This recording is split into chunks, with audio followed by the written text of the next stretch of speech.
ఒకప్పుడు టీవీలో వాక్యం వినేవారు, రేడియోలో వాక్యం వినేవారు. ఇప్పుడు యూట్యూబ్లో చాలా విస్తారంగా వాక్యం వినిపించబడుతుంది. అయితే నిన్ను కట్టేవి, బలపరిచేవి, నిలవబెట్టేవి ఏ మాటలో ఆ మాటలు మీరు వినండి, మరొకరికి వినిపించండి. సరే, ఈరోజు శుక్రవారము నీ జీవితంలో నువ్వు ఏ నిర్ణయాలు తీసుకుంటున్నావు, ఎలా ఉంటున్నావు, శత్రువుని, సాతాన్ని, వాడి కుట్రని ఎలా ఎదిరిస్తున్నావు?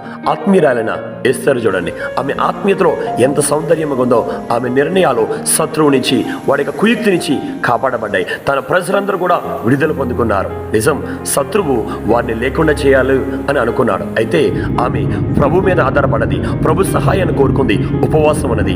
దేవుడు ఒక గొప్ప విడుదలనిచ్చారు, రాజు హృదయాన్ని మార్చారు.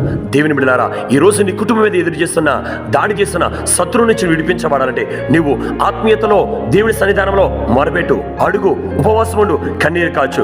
ఒక గొప్ప విడుదల నీ కుటుంబం పొందుకుంటుంది.